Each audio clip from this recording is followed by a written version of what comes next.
It's time for news review. We'll be talking to our panelists shortly. But before we do that, let's take a story that the handshake between President Kenyatta and ODM leader Raila Odinga has seen the Nyanza region get an estimated 10 billion shillings for development projects in just 1 year. And as Stephen Leto reports, projects that have stalled have now gained a new lease of life. Kisumu in 2017. Mammoth crowd turned up for the last word from ODM leader Raila Odinga in the run-up to the polls.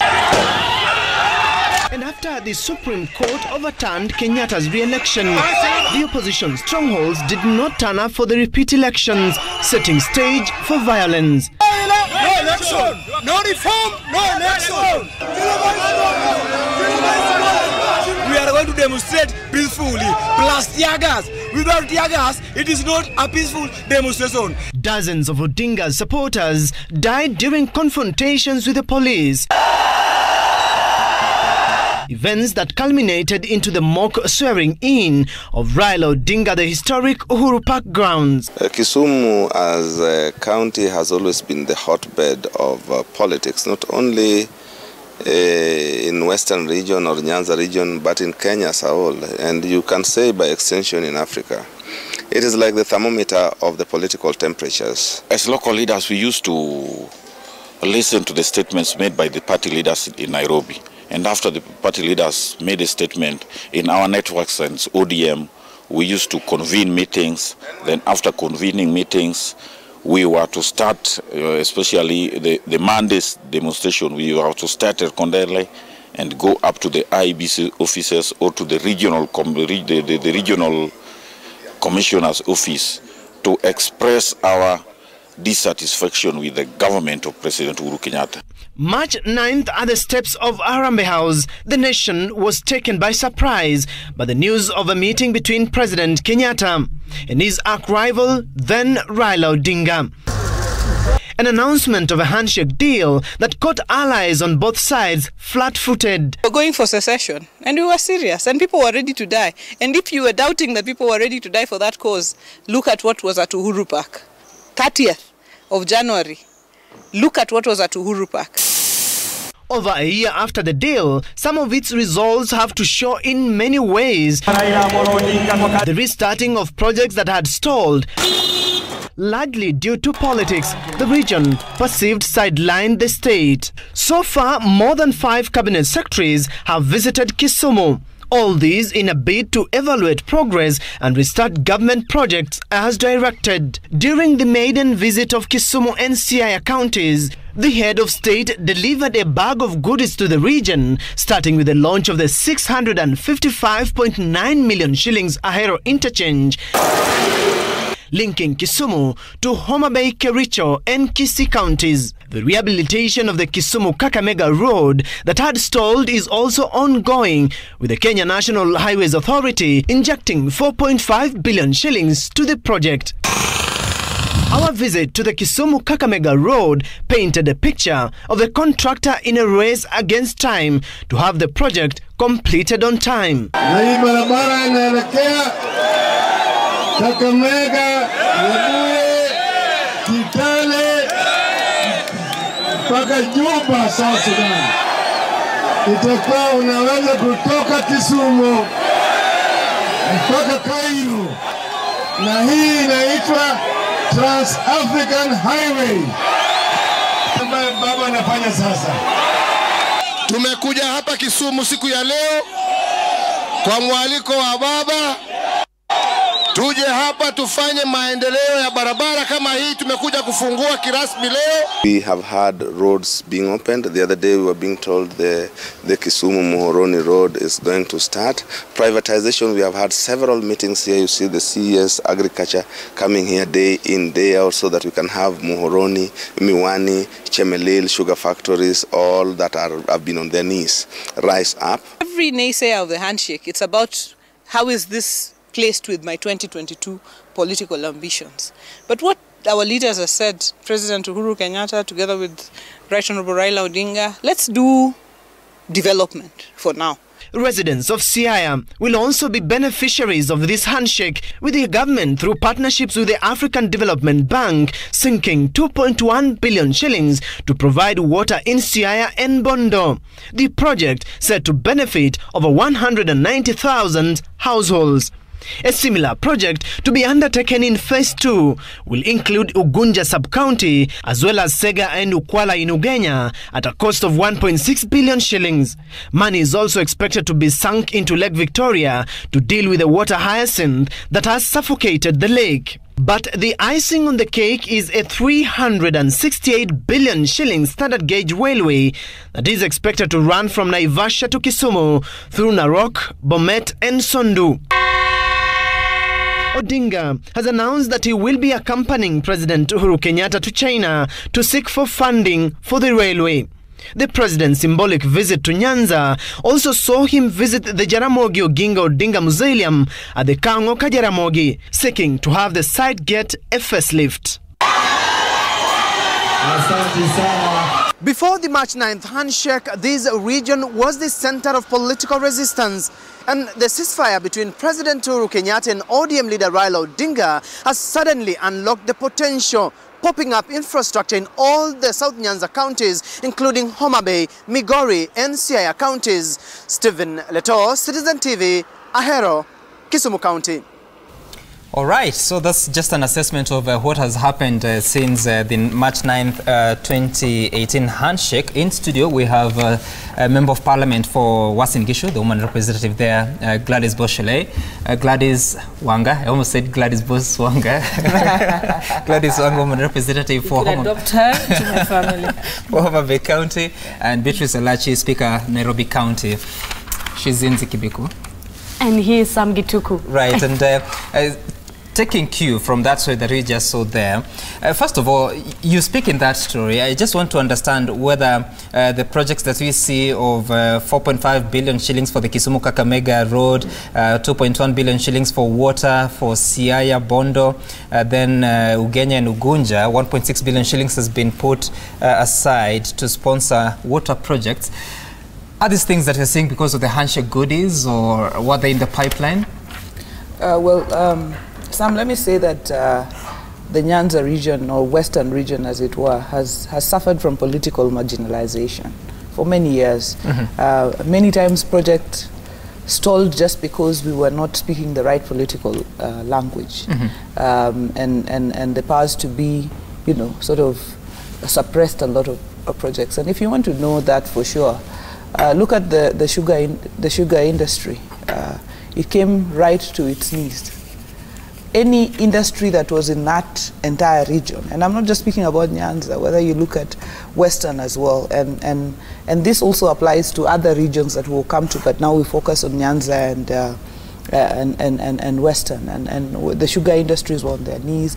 Any other industries, including pan paper, or whether it's Kikomi, you know, they sort of came to a close. The fishing industry, there is not a single fish factory in that entire region. They all closed. And so the handshake came in as a breath of fresh air. And a lot of the projects that have been mentioned in Leto's story were already, you know, ongoing. As you know, government projects, you can't have a handshake in March and have multi-billion projects already on the ground and running in December or October when we were with the president, November when we were with the president in Kisumu and Siaya. So these projects were already in the pipeline, but they got a much needed boost after the handshake because of the attention that the region, you know, now finally was able to get in terms of development. That should not be the case, let me say. Right. And as the president said in Mombasa, in February or January this year, he said he wants to be a president of all Kenyans, and he wants development to go to every part of this country, notwithstanding how you voted, how your politics was. This should never be the case. No region should be sidelined because of their political beliefs and inclinations. But alas, this is actually what happens in this country, or what happened in this country. I mean, it's one thing to say, it's another thing to do, but at the end of the day, can politicking, and which is a sad scenario, but can politicking and development happen in Kenya at the same time? Can they occur at the same time? Do we have to pause politics for development to happen? No, politics is in our day-to-day life. Actually, development is about politics as well. Politics is, you know, negotiating for projects and so on. I think the politics that is being talked about, what we need to stop is the divisive politics and politics of the next election. You know, like who will be elected in 2020. Because once you start getting into politics of the next election, then now you can't move. But politics is, our lives are about politics, even in our houses. There's politics, there's power play. There's, you know, how you negotiate for things, even with your own, you know, spouse and so on. Yeah. Honorable Shole, so we have a situation where resources are national. They're allocated at the National Assembly. Projects are defined at that point. But then again, the politics come to stifle that process. So how do you ensure that with devolution that is now on 7th year, that resources are still flowing to the counties, that the National Assembly, once it allocates resources, they are actually implemented? How do we separate that way of managing resources from the politics of preference? I think this is something Kenyans have been striving for a long time. And it was actually the theme in the constitution-making process running to the 2010 constitution being passed. Kenyans, the reason why they voted for devolution is because they wanted resources to go to the ground equally. The reason why things like the equalization fund was put in the constitution is because people wanted resources to reach the ground. And I think when I look at the video you've just shown us of the time when there was the riots for the IEBC reforms by the opposition, it tells you one thing, that the reason why our politics is so competitive and so fierce is because every community believes that if we have one of our own in power, that is when we shall get development. That is the belief. You can actually see that from the speaking. And so now that there's been a handshake, you can almost feel that there's a feeling of inclusivity. So maybe it's not really political power and presidency that people crave, but the inclusivity. Right. I think it is not political power, again, that people crave, but the assurance that they can have development projects in their region. And that's why you can say that there is relative calm now, when certain parts of Kenya which were deemed to be opposition zones and would not ordinarily, I do not know, I mean, whether they were always accurate, that they had been left out of the development agenda. But as Gladys Wanga says, that these were projects that some of them could have been in the pipeline, but they were stalled because, remember, cabinet secretaries and the permanent secretaries will be from the ruling party. So chances of them, you being able to get an audience as a member from opposition would probably be difficult. So yes, it's made it easier. And I think what has happened with the handshake is a true demonstration of using political power to negotiate for development for your people. And I think that is what has happened. But the fact that Kenyans have accepted it, or the people of the what is deemed as opposition zones have accepted it, means that they feel included and they feel they're assured of development. On that same breath, where you have just mentioned that a few of the cabinet secretaries, or most cabinet secretaries, are put there by the ruling party. They're presidential appointees. Yes. Isn't that not a mistake when we have cabinet secretaries appointed there by the ruling party? They're put there based on politics and not on expertise. I think you must remember, and it's not just in Kenya, if you look at other countries where the president has power to appoint certain people. In the US, the president appoints the Chief Justice. He just has to be vetted by Senate. So you will see that every party hopes that the chance to appoint a Supreme Court judge or a Chief Justice falls at the time when someone in their political party is in power. That's the nature of politics, and that's the nature of democracies across the country. It's not necessarily a bad thing. It is how you use that power to appoint to get the right people who can perform regardless of their political affiliation. If they were appointed based on their expertise and not the political game, do you think that development, even especially in the county levels, would not be affected in a negative way? I think that appointing of ministers, yes, I mean, the president should appoint people who are competent, but at the same time, I wouldn't appoint people who are my enemies. Right. I need people That's who are right. in the same team, who believe in the same manifesto of my party, for them to be able to work. That's nature. And if you look at every country, no one will, it's rare that you would appoint someone from the opposition or someone who does not have the same political values as you as your cabinet minister. All right. Yes. And Mheshimiwa, I'd like to bring you into this. During the campaigns of 2017, we saw Raila Odinga and the National Super Alliance telling the country that so much money has been lost, so much money has been stolen. The standard gauge railway, yes, it was implemented, but it was an idea of the Prime Minister and the former President Mwai Kibaki during their term, and he was very opposed to it. But now we see a change of tune. He's saying that the railway will actually come to Kisumu. We even told that he'll be traveling to China. They're looking for, they're seeking to borrow 368 billion shillings. So are we a country of lies, of hoodwinking Kenyans, telling them the information based on our political interests? How can you cure that? Well, first of all, when you listen to him at that time, I think the biggest problem he had at that time was the amounts. That what they had agreed with former President Kibaki is not what we have come to put in. And I think that is what the Right Honorable was really questioning. That what is this that has just added the amounts? And therefore, for us at that time, there were many other issues that we were supposed to also prove that why the amounts have gone up. And it was also in it's politics. I mean, let us be honest also, that it is not just the politicians. I think Kenyans, we have a problem, all of us, be it media, be it all of us. And we must change it, because that's how we do our things. Today you're saying this, tomorrow you change, and you say we are never consistent in what we believe in. And I think that is a challenge for Kenyans to change. That is when our leaders, who are our image, will change. And therefore, for that time, yes. For now let us look. He comes in, definitely, he's not just going to China because he's with the president on Handshake. He's going to China as the envoy on Africa infrastructure.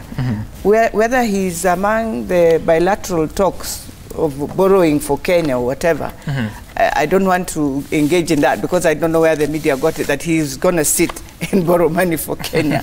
But I think he goes in with different projects. He goes in with projects not just for Kenya, but any project that is Pan-African, where it might, for example, we have a project where it's supposed to be done in one country, but it can serve many countries. Right. I believe he'll be there negotiating with those, with a team, that this is what we want as the AU.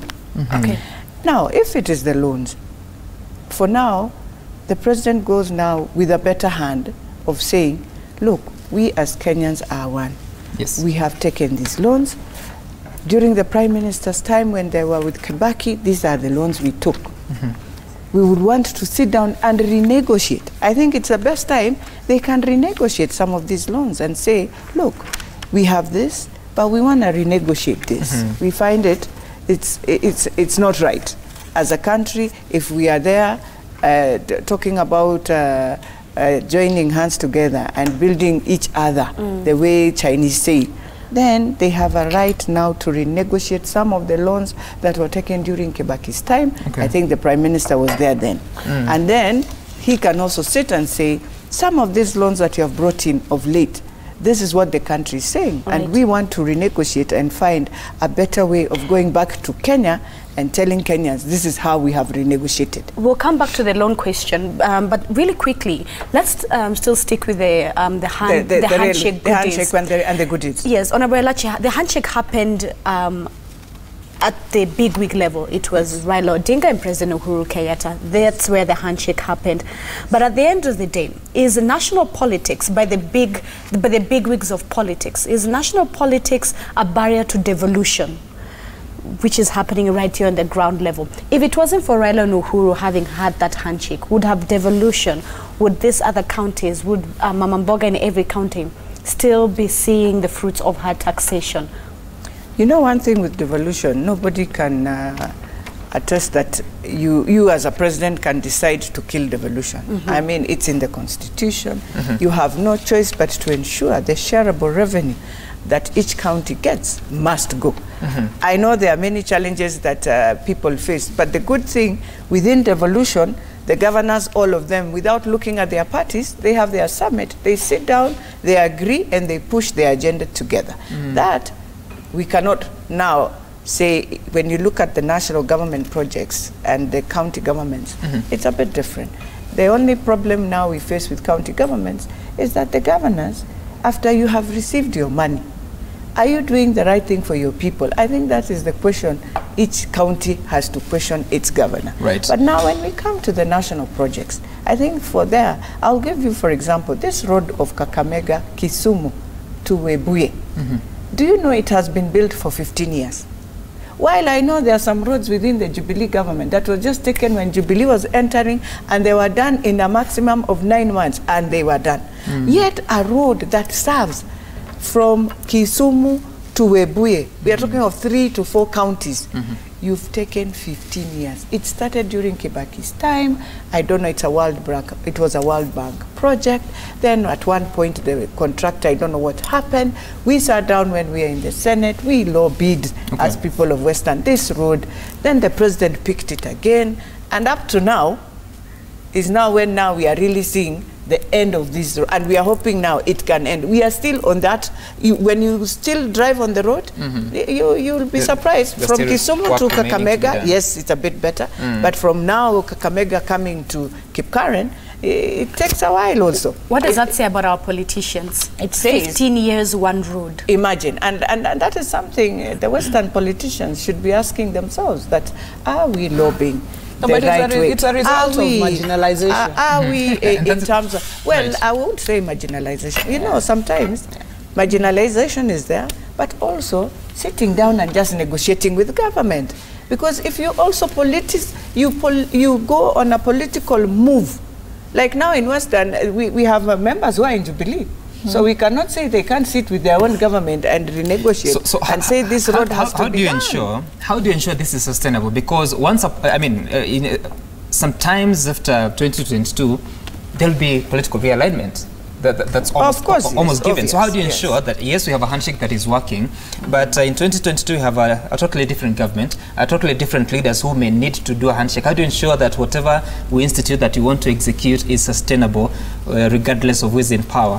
I mean, remember that Parliament exercises oversight. So what Parliament should be doing through because remember, all the parliamentarians, I represent a certain group of people. So if you know that there is a road in your area that has not been completed, when it should be completed, you can lobby through the various committees that that the relevant ministry appears before.